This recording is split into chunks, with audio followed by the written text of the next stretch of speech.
Usou o que? A própria palavra de Deus. Ele usou ali o Salmo 91, versículo 11 ao 12. Ele usou diversas passagens bíblicas para confundir o Senhor Jesus. Amém? Amém. Vamos lá. Mateus capítulo 4 fala acerca da tentação de Jesus. Nós sabemos que Jesus ele foi profetizado pelo profeta Moisés, que era um grande legislador, a qual o profeta Moisés ele disse que o Senhor ele ia despertar um homem dentro do próprio povo, e a esse homem eles iam ouvir, um homem a qual tinha ali o mesmo espírito de Moisés. A palavra do Senhor vai dizer no livro do profeta Isaías capítulo 7 versículo 14: o Senhor vos dará um sinal, e eis que uma virgem conceberá e dará à luz a um filho, e o seu nome será Emanuel, e ele salvará o seu povo dos seus pecados. Depois de 700 anos que o profeta Isaías profetiza acerca do Messias, ou Cristo, mais conhecido como Jesus, nasce Jesus de mulher, nascido do ventre, mas concebido pelo Espírito Santo de Deus. A palavra do Senhor vai dizer que o Senhor Jesus ele nasce, e desde o seu nascimento começa ali perseguições, morte de prematuros, morte de crianças, e os seus pais corriam com o menino de um lado para o outro. A palavra do Senhor vai dizer que quando o Senhor Jesus tinha cerca de 30 anos de idade, no livro de Mateus capítulo 3 versículo 13, Jesus ali ele se encontra com um homem chamado João Batista. Jesus ali quando chega, João Batista ali quando vê ele, aquele homem cheio do Espírito de Deus, ele fala: eu careço de ser batizado por ti, eu não sou digno de desatar tuas sandálias. João Batista era aquele profeta que ele reconheceu o Senhor Jesus na hora, porque o Espírito estava sobre João Batista. Mas Jesus ele fala que era necessário para que se cumprisse toda a Escritura. Quando Jesus é batizado, o céu se abre e ali fala uma voz dos céus, a voz do Todo-Poderoso, e fala: esse é meu filho amado, a quem me compraz. E ali depois do seu batismo, Jesus ele faz o que? Ele se consagra, ele passa a jejuar 40 dias e 40 noites. Quem levou o Senhor Jesus para o deserto foi o próprio Deus. Ele foi para o deserto para ser tentado. O Espírito Santo de Deus conduziu Jesus para aquele lugar. Talvez muitas vezes na nossa vida nós ficamos assim com medo de tomar uma decisão, de tomar um passo firme em direção ao Senhor e pensar: mas vai ser mais difícil. Mas talvez vai ser mais difícil, talvez as coisas eu não posso fazer, algumas coisas que eu não fazia antes. Mas eu entendo, sabe o que, meus irmãos? Que no momento que nós tomamos uma decisão de servir ao Senhor Jesus Cristo, não é que vai ficar difícil, irmãos, não é que antes era mais fácil, mas é a partir do momento que você confessa a Ele, as escamas dos seus olhos são tiradas. A partir do momento que você confessa ao Senhor Jesus, não é dizendo que quem não tem, quem não batizou, não é isso que eu estou falando, mas eu estou falando é que o Senhor ele passa a te dar vida, é que ele passa ali a te dar uma nova visão espiritual. Talvez muitas vezes pensa: não, eu sou livre, eu posso fazer tudo, mas não, irmãos.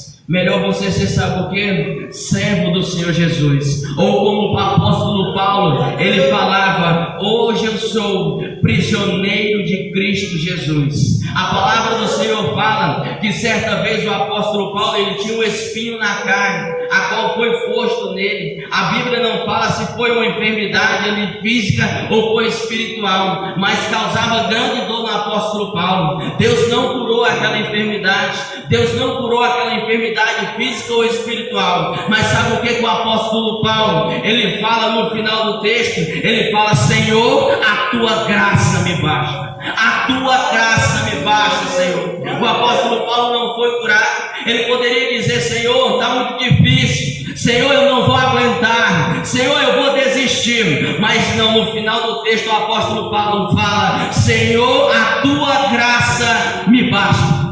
E nós vemos agora o Senhor Jesus, depois de ter sido batizado, ele passa ali 40 dias e 40 noites jejuando, e quando ele vai para o deserto, com quem que ele se depara ali? Com Satanás das nossas almas. E nós vemos que o Senhor, depois que estava ali jejuando 40 dias e 40 noites, agora imagina a fome que o nosso Senhor ele estava. E quando ali ele estava naquele lugar, Satanás ele usa estratégias, ele usa algo ali que ele pensava que poderia fazer com que Jesus falhasse. E ele fala para o Senhor Jesus, na hora que ele aparece ali com duas pedras, uma em cada mão, e fala: se tu és o Filho de Deus, manda que essas pedras se tornem pães. Jesus poderia transformar aquelas pedras, ele poderia. Jesus ele poderia ali matar a sua fome de outra maneira, ou ele poderia fazer como o povo no deserto, fazer com que a água saísse da rocha, poderia, mas só que ele ia falhar na sua missão. Ele diz a seguinte palavra: nem só de pão viverá o homem, mas sim de toda a palavra que sai da boca de Deus. É a palavra que nos guia, é a palavra que nos sustenta, é a palavra que nos dá força em meio a tempestades, em meio a dificuldades. Sabe o que eu entendo com essa palavra, meus irmãos? Que toda vez que nós tomamos um passo em direção a Cristo, as coisas podem ficar difíceis, mas a palavra de Deus vai nos sustentar, a palavra de Deus vai nos manter de pé, a palavra de Deus vai nos manter em direção ao nosso alvo, que é o Senhor Jesus. Nós vemos como Pedro, no livro de Atos capítulo 3, às 3 horas da tarde, ele chega na porta do templo, tinha um mendigo sentado, ele ergue a sua mão e pede ali uma esmola, e Pedro ali olhando para ele, fitando os olhos, fala: eu não tenho prata, eu não tenho ouro, mas o que eu tenho eu te dou, levanta e anda, levanta e anda.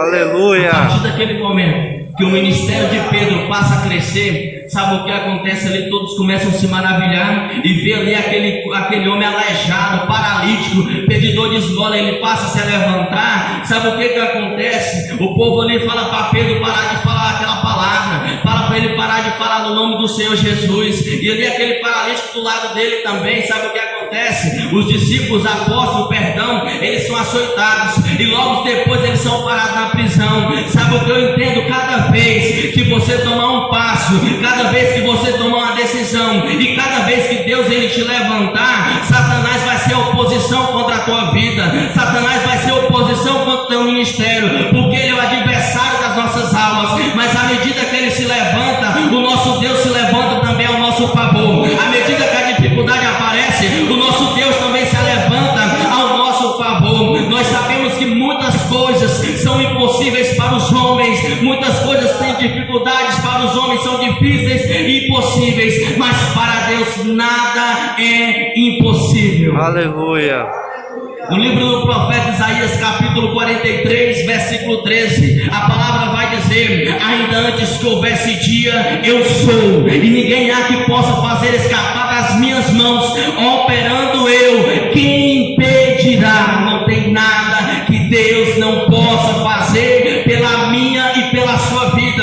Mas por que eu trouxe essa palavra? Jesus ele passou por dificuldade, passou. Jesus ele passou por tempestade, passou. Ele foi crucificado pelos nossos pecados, foi, mas ele foi exaltado. Ao terceiro dia ele ressuscitou. Hoje ele está à direita do Pai e intercede por mim, intercede por você. Por que eu trouxe essa passagem? Se ele passou por dificuldade, nós também vamos passar. Mas o Senhor diz que nesse mundo nós teremos aflição, e ele disse que ele venceu, nós também vamos vencer. Nós também vamos vencer.